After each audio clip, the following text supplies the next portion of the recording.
సింహరాశి వారికి ఈ వారం మధ్యస్థమైనటువంటి ఫలితం గోచరిస్తూ ఉన్నది. ప్రత్యేకించి అష్టమ భావమందు ఎక్కువ గ్రహాలు కూడి ఉండడం వల్ల వ్యయ ప్రయాసాలతో కూడి ఉన్నటువంటి జీవన విధానమే కనబడుతూ ఉంటుంది. ఏదో దైవ బలం కాపాడుతూనే ఉంటుంది, కానీ శారీరక శ్రమ, మానసిక అలసట, మనోవ్యధ ఇవి ఎక్కువగా ఈ రాశి వారిని పట్టి పీడిస్తూ ఉంటాయి. లాభస్థానం ముందు ఉన్నటువంటి గురువు ఆర్థిక నష్టాన్ని కలగజేయడు. పలానా చోట మనం నష్టపోవలసి వస్తుందేమో అనుకున్న చోట మీకు నష్టం రాకుండా నివారించగలుగుతారు. ఆదాయ మార్గాలు పెంచడానికి గురుడు ప్రయత్నంగా మీకు అవకాశాలను ఇవ్వకపోయినప్పటికీ ఉన్న ఆదాయాన్ని కోల్పోకుండా గురుడు కాపాడుతూ ఉంటారు. అష్టమంలో ఎప్పుడైతే శని కుజుల యొక్క సంచారం ఉన్నదో శరీరం చాలా కృషించిపోతుంది.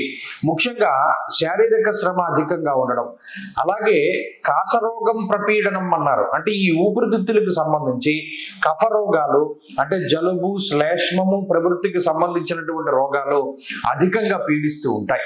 అలాగే మానసికమైనటువంటి ఇబ్బందులు ఎక్కువగా ఉండడానికి అవకాశం ఉంటుంది.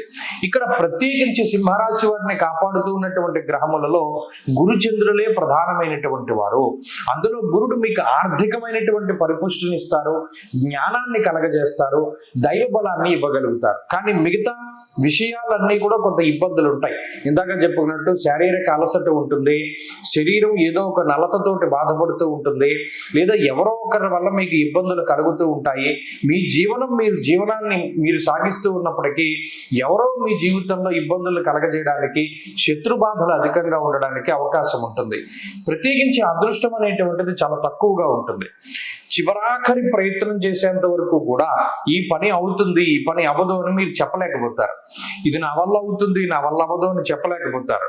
ఎందుకంటే ఏ క్షణానికి ఎలా మారుతుంది అనేటువంటి విషయం మీకు కూడా అవగతం అవ్వదు.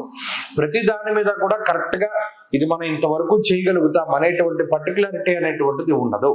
ఈ వారం అంతా కూడా ఇదే రకమైనటువంటి పరిస్థితి ఉంటుంది.